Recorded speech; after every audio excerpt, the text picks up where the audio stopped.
Hello বন্ধুরা, কেমন আছেন আপনারা সবাই? আশা করছি আপনারা সবাই অনেক অনেক ভালো আছেন। বন্ধুরা, আজকের ভিডিওটিতে আমি আপনাদের যে দেশটির সম্পর্কে বলবো, এই দেশটিতে খুব গরম। এই দেশে সারা বছরই প্রচুর গরম থাকে। এই দেশের মানুষ পয়সা যেমন কামায় ঠিক তেমনি পয়সাও ওড়ায়। আর যদি আপনি এই দেশের মেয়েদের দেখেন তাহলে তাদের সৌন্দর্য দেখে আপনি পাগল হয়ে যাবেন। এই দেশের জনসংখ্যা দিল্লির কোনো বড় কলোনির থেকেও কম, কিন্তু তবুও এই দেশের শক্তি অনেক। এটা এমন একটি দেশ যেখানে রোবটের সাহায্যে উটের রেস করানো হয়েছিল। এই দেশের কোনো পুরুষ যদি কোনো মহিলাকে কোনো গিফট দিতে চায় তাহলে সে সরাসরি মহিলাটিকে গিফট দিতে পারে না, সে তার মা, স্ত্রী বা বোনকে দিয়ে সেই গিফট মহিলাটিকে দেবে। তো বন্ধুরা, আপনারা কি বুঝতে পারলেন আমি কোন দেশের কথা বলছি? আমি আপনাদের বলে দিচ্ছি। আজকে আমি আপনাদের কুয়েত দেশের সম্পর্কে জানাবো কুয়েত দেশের সম্পর্কে এমন কিছু চমৎকার তথ্য যা শুনে আপনারা চমকে যাবেন। তাই ভিডিওটি শুরু করার আগে আপনাদের কাছে ছোট্ট একটি অনুরোধ, ভিডিওটি পুরো দেখুন, সাথে ভিডিওর নিচে লাল রঙের সাবস্ক্রাইব বাটন দেখছেন তার উপর ক্লিক করে পাশে থাকার বেল আইকনটি বাজিয়ে দিন, যাতে এই চ্যানেলের সব ভিডিওগুলো আপনি সবার আগে দেখতে পারেন। বন্ধুরা, আপনারা কি জানেন কুয়েত দেশের পুরো নাম কি? যদি না জেনে থাকেন তাহলে আমি আপনাদের বলে দিচ্ছি। কুয়েত দেশের পুরো নাম দাওলাত আল কুয়েত। দেশটির প্রতিষ্ঠা হয়েছিল সাল 1613-তে। কুয়েত পশ্চিম এশিয়ার অবস্থিত একটি আরব দেশ, যার সীমা উত্তরে সৌদি আরব আর উত্তর পশ্চিমে ইরাকের সাথে মিলে। কুয়েত তার তেলের ভান্ডারের জন্য বিখ্যাত। কুয়েতের আয়তন 17,118 বর্গ কিলোমিটার, যা আমাদের রাজস্থানের থেকেও কম। কুয়েত একটি খুবই ছোট দেশ, আর এই দেশের জনসংখ্যাও খুবই কম। দিল্লির একটি বড় কলোনিতেও এই দেশের থেকে বেশি মানুষ থাকে। এই দেশের প্রায় 50 লাখ মানুষ কুয়েতিয়ান, মানে তাদের জন্ম কুয়েতে হয়েছিল, আর বাকি কিছু মানুষ কাজের জন্য এই দেশে থাকে। বন্ধুরা, আমি তো আপনাদের প্রথমেই বলেছি এই দেশটি ছোট হলেও কিন্তু এই দেশটি খুবই চমৎকার। এই দেশে পয়সার কোনো অভাব নেই। আপনারা কি বিশ্বাস করবেন এই দেশে একজন মানুষের আয় $71,000? হ্যাঁ, আপনারা ঠিকই শুনছেন, $71,000, যা ভারতীয় টাকায় 58 লক্ষর কাছাকাছি। আর এটাই কারণ কুয়েতের প্রতি ব্যক্তির আয়ের দিক থেকে দুনিয়ার শেষ 5 দেশের তালিকায় আসে। এটা তো আমরা সবাই জানি যে আরব দেশে খুব গরম পড়ে। কুয়েতে দিনের বেলা ঘরের থেকে বাইরে বের হওয়া মানে নিজের শরীরকে আগুন দিয়ে পোড়ানো। এই দেশে খুবই গরম পড়ে। এখানে দিনের বেলা তাপমাত্রা 55 ডিগ্রিতে পৌঁছে যায়। বন্ধুরা, আমি যেমন আপনাদের বলেছি কুয়েত দেশে পয়সার কোনো অভাব নেই, তাই এই দেশের কারেন্সির ভ্যালু দুনিয়ার সব থেকে বেশি কারেন্সি ভ্যালু দেশগুলোর মধ্যে এক। 2013-তে তো এমনও হয়েছিল কুয়েতের কারেন্সি, যাকে দিনার বলা হয়, এর ভ্যালু দুনিয়ার সব থেকে বেশি হয়ে গিয়েছিল। আজকের সময়ে এক কুয়েতি দিনার প্রায় 242 ভারতীয় টাকার সমান। বন্ধুরা, দুনিয়ার সব থেকে সুন্দরী মহিলাদের কথা যদি বলি, তা হলো কুয়েতের মহিলারা। কুয়েতের মহিলাদের সৌন্দর্য দেখে বাকি অন্য দেশের মানুষেরা পাগল হয়ে যায়। কুয়েতের মহিলারা এতটাই সুন্দর যা বলে প্রকাশ করা যাবে না। বন্ধুরা, আপনারা কি কোনোদিনও কুয়েতের মহিলাদের দেখেছেন? যদি দেখে থাকেন তো কমেন্টে লিখে জানান। কুয়েত দুনিয়ার সেই সব দেশগুলোর মধ্যে এক যেখানে মদ খাওয়া আর মদ বিক্রি করা পুরোপুরিভাবে নিষেধ। এই দেশে যদি কোনো ব্যক্তি মদ খাওয়া অবস্থায় ধরা পড়ে তাহলে আর তার রক্ষা নেই।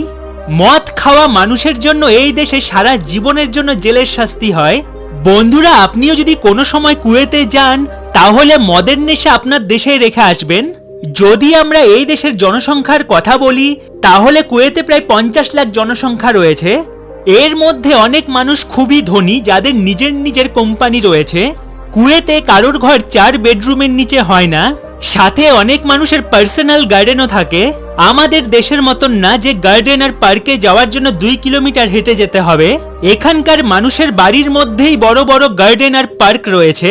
সাল 1961 পর্যন্ত কুয়েতে ব্রিটেন রাজত্ব করত, কিন্তু 19 জুন 1961-তে ব্রিটেনের থেকে কুয়েত স্বাধীন হয়।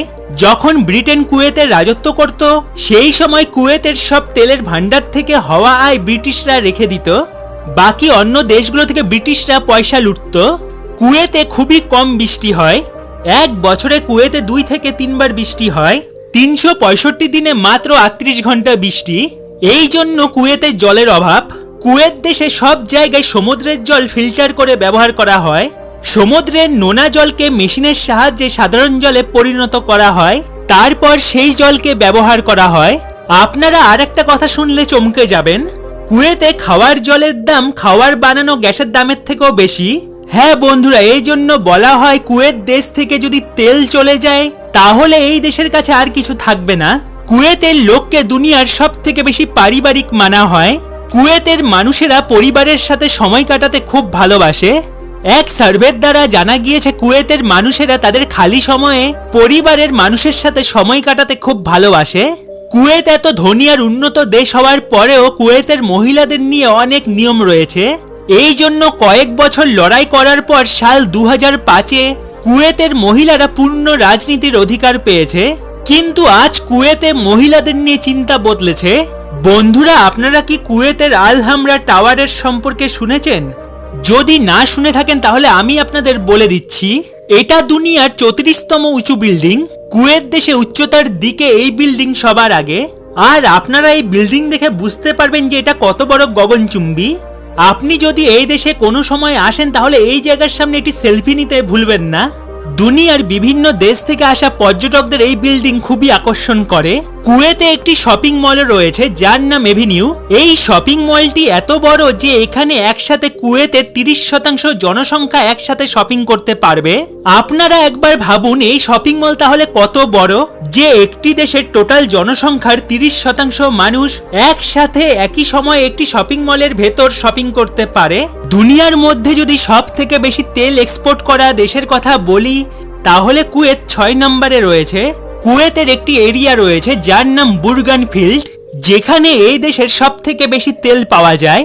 বন্ধুরা, কুয়েতের কাছে মিডিল ইস্টের সব থেকে বড় অপেরা হাউস রয়েছে যার নাম শেখ জাবের আল আহমেদ কালচারাল সেন্টার। এর ভেতর লাইব্রেরি, সিনেমা হল, কনসার্ট হল, থিয়েটার সবকিছুর সুবিধা রয়েছে। আর এই অপেরা হাউসের সাথে একটি সুন্দর গার্ডেনও রয়েছে। কুয়েত এমন একটি দেশ যে তার সংবিধান আর সংসদের স্থাপন করেছে। কুয়েতের সব মানুষ নিয়মের পালন করে, কারণ এই দেশে সংসদের নিয়ম কানুন খুবই শক্ত। আপনাদের বলে রাখি, কুয়েতে 2006 থেকে মহিলারা ভোট দেওয়ার অনুমতি পায়। 2006-এর আগে কুয়েতে শুধুমাত্র পুরুষরাই ভোট দিতে পারত। আর এই নিয়ে কুয়েতে মহিলারা অনেক বছর ধরে আন্দোলন করে। তারপর শেষে 2006 থেকে কুয়েতে মহিলারা ভোট দেওয়ার অনুমতি পায়। আর আজকে কুয়েতে অনেক মহিলাই সংসদ। এখন কুয়েতের মানুষেরা বুঝে গেছে যে সমাজে পুরুষ আর মহিলা দুজনের সমান অধিকার। বন্ধুরা, আপনারা শুনলে অবাক হবেন, কুয়েতের রেলগাড়ি চলে না। এই পুরো দেশে কোথাও ট্রেনের সুবিধা নেই। আর যেহেতু দেশটির জনসংখ্যা কম তাই হয়তো ট্রেনের প্রয়োজন পড়ে না, কারণ এই দেশের মানুষ বড় বড় গাড়িতে ঘুরে বেড়ায়। আমরা তো আমাদের দেশে ট্রেনে ধাক্কা খেতে খেতে অফিসে যাই। কুয়েতে আরেকটি বড় টাওয়ার রয়েছে যার নাম লিবারেশন টাওয়ার। এটাও দুনিয়ার সব থেকে উঁচু বিল্ডিংগুলোর মধ্যে একটি। এর উচ্চতা 1220 ফিট। কুয়েতে এলে আপনারা এই সুন্দর টাওয়ারটিকে দেখতে পারবেন। আর কুয়েতে এই টাওয়ার পর্যটকদের আকর্ষণের কেন্দ্র। আর আপনি কুয়েতে এলে এই টাওয়ার অবশ্যই দেখে যাবেন। কুয়েতে সারা বছর এত গরম থাকে তাই এই দেশে চাষাবাদ হয় না। তাই এই দেশে খাওয়ার জিনিস বাইরে থেকে আনতে হয়। খাওয়ার জল যখন অন্য দেশ থেকে আসে তাহলে আর এই দেশ থেকে কি আশা করা যায়।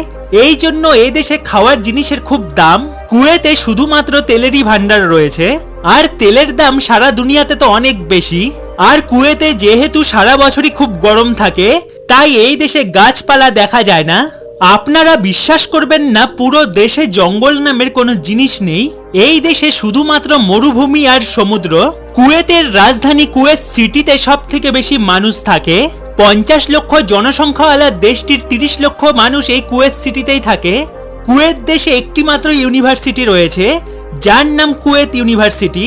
আর এই ইউনিভার্সিটি তৈরি হয়েছিল সাল 1966-তে। আর এই ইউনিভার্সিটিতে বেশি কুয়েতি লোক পড়ে না। স্কুল শেষ হওয়ার পর এখানকার বেশি বাচ্চারা ইংল্যান্ড আর ফ্রান্সে পড়তে চলে যায়। বন্ধুরা, 2006-এ কুয়েতের সরকার পয়সা আর টেকনোলজির শক্তি পুরো দুনিয়াকে দেখিয়েছে। কুয়েতে 2006-এ উটের রেস করানো হয়েছিল। আর এই উটের পিঠে কোনো মানুষ ছিল না।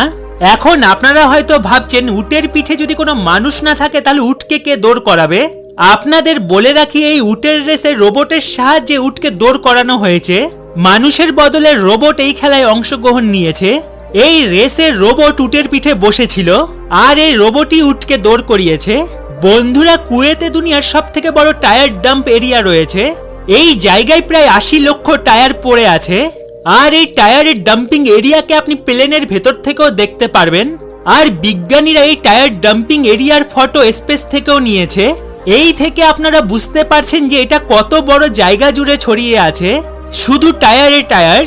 বন্ধুরা, বলা হয় কুয়েতের রাতও খুব সুন্দর। এখানে খুব সুন্দরী সুন্দরী মেয়েরা ডান্স করে, আর এখানকার মানুষেরা ক্লাবে গিয়ে গিয়ে এই সুন্দরী সুন্দরী মেয়েদের ডান্স দেখে আর তারা আনন্দ করে। আপনি যত টাকা খরচা করবেন আপনার রাত তত সুন্দর হবে। কিন্তু কুয়েতের কারেন্সি আর আমাদের দেশের কারেন্সির মধ্যে অনেক পার্থক্য। বন্ধুরা, এখন আপনাদের বলে দিই আপনি কুয়েত সিটি ছাড়া আর কোন কোন জায়গায় ঘুরতে যেতে পারবেন। ফেলাকা দ্বীপ যেতে পারেন।